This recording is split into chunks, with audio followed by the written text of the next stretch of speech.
Topical infections need to be addressed internally and topically. If you have a wound or an ulcer, something along that line, that will not heal, wounds that will not heal, the body will not close a wound, an ulcer, bit sore, any wound. If there's bacteria or infection in it, the body will just leave it open and let it seep. It won't close a wound that's infected. So the first step in clearing a wound or an ulcer or anything along that line is cleaning the wound so that the infection is gone, and then the body will be willing to close it. One of the best tools I know of for purifying a wound is the charcoal flaxseed poultice. This is a very simple poultice, and it's only got the two ingredients, charcoal and flaxseed. And it's applied hot. A story from years ago now. I was out in California and was visiting with some friends, and another friend of theirs dropped over while I was at the house.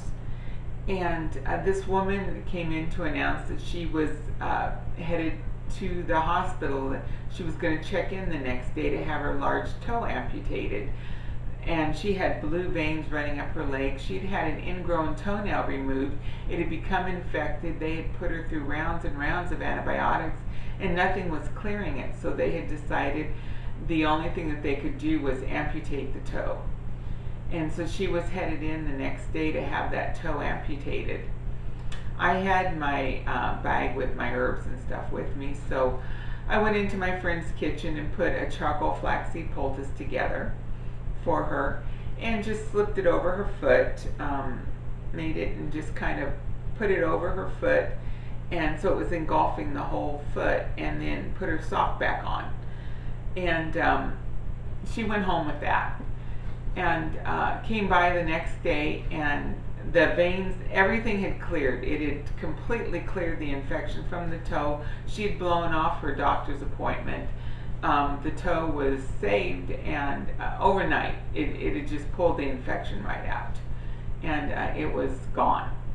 I believe with her, because it was on her foot, I sprinkled a little black walnut powder into the, after I took it off the stove, I put a little black walnut powder onto the poultice before I had wrapped it up and put her foot on it. Basically, black walnut's antifungal, one of the best for what you would use for athletes' feet, antifungal and all that. So when I'm dealing with feet, I often sprinkle some black walnut powder on it. But most of the time, it's just straight up charcoal flaxseed. The way that you make the poultice is, and it's very simple. I can usually whip one up in 2 or 3 minutes. For a small one, and you can double or triple or quadruple this recipe depending on the area that you need to cover with it. The basic recipe would be a cup of water on the stove in a little saucepan, and then 4 tablespoons of activated charcoal and 4 tablespoons of freshly ground flaxseed. And I do mean freshly ground. Do not get the ground. The enzymes are gone by the time you're getting it, and it won't work. You want it to be active, freshly ground. So just toss 4 tablespoons into your blender and let it chop up. It doesn't need to be powdered or anything perfect. Just good and chopped up is fine. And then add those 2 ingredients to the saucepan and whisk it with a whisk. It's not going to stir well, but it will whisk. As it comes to the point of boiling, the flaxseed is going to absorb all the water, and you're going to end up with just a black goop, solid black goop in your pan. It will not be drippy at all. If it is drippy, by some chance, add a little more flaxseed. But give it a chance. Let it come up to the point of boiling, and it usually only takes 3 or 4 minutes to throw one of these out. And then on the counter, a piece of cotton material, lay that on the counter, and then just put your black goop in the middle of that and fold the edges over to make a pouch, and then apply that over the infection.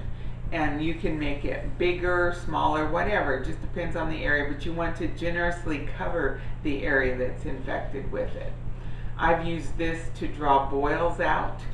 One woman I worked with had boils in the groin area, and she had a big one that would come to the surface, then it would kind of disappear back into her leg, and it wouldn't drain, it would just come in hot, red, inflamed, very sore.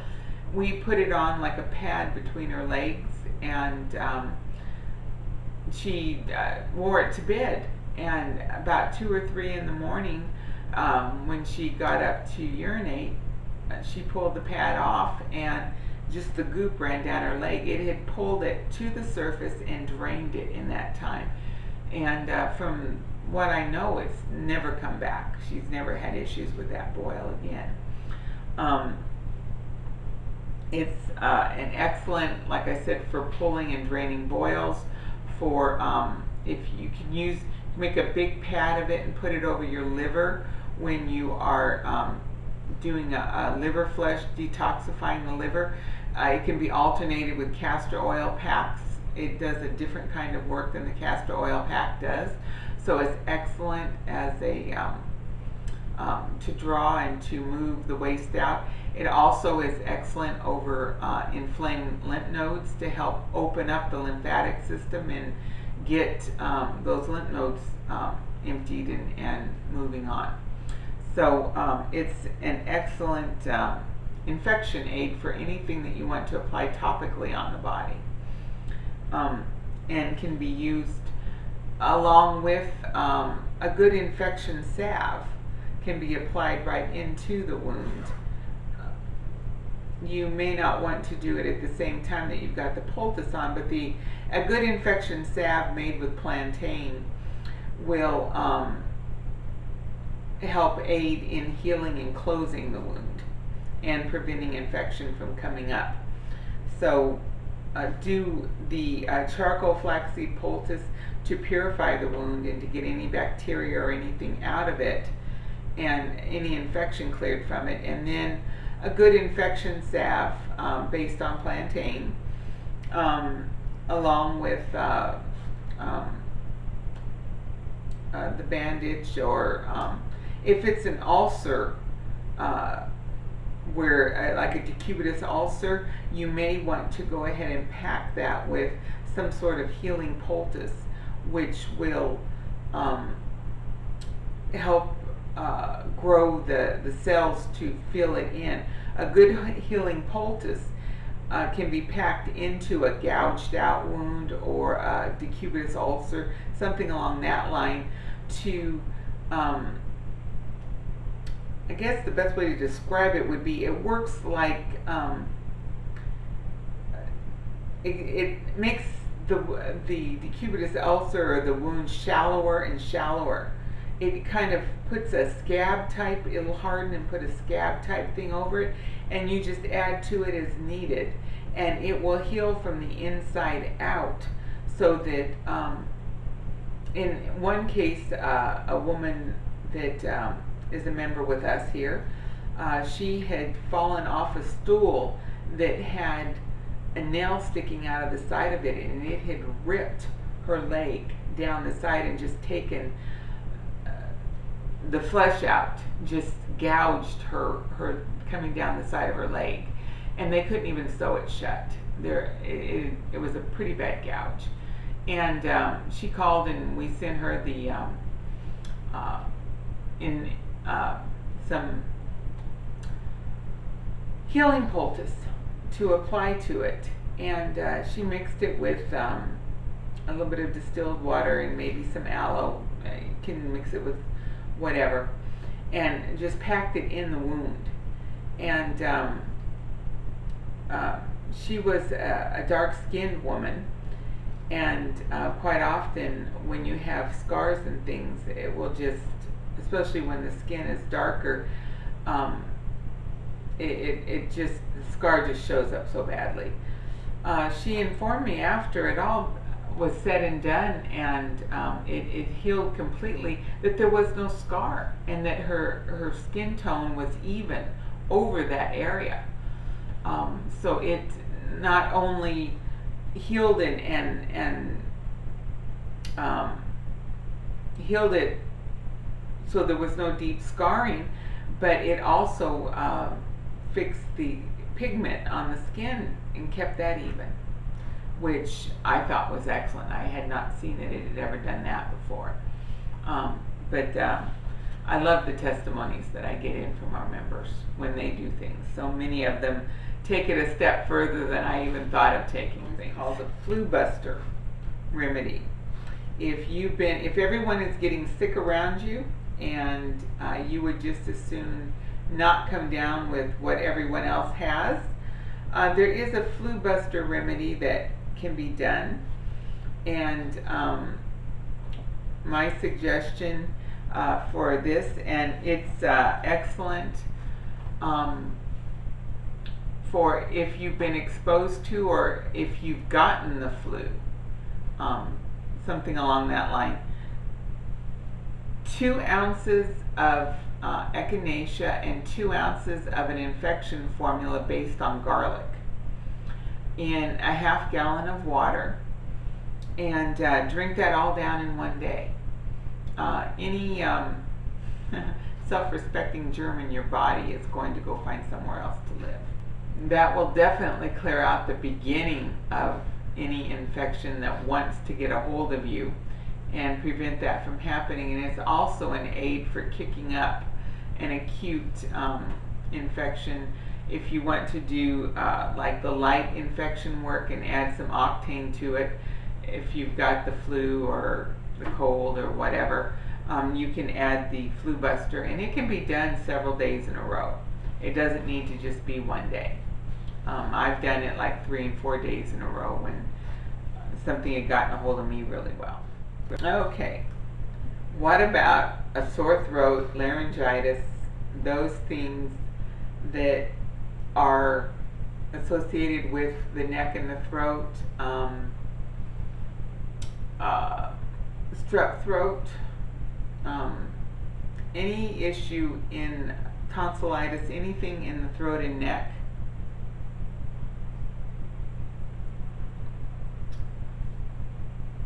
I would suggest doing an ice poultice around the neck, and it's like intense hydrotherapy on the neck. Several years ago, I woke up with razor blades in my throat. I had gone to bed with a scratchy throat, and when I woke up, I could hardly swallow. It hurt so bad. I made myself a cup of, well, first I put the washcloth, I wet a washcloth and folded it so it would go around my neck, wrung it out, folded it, and put it in the freezer.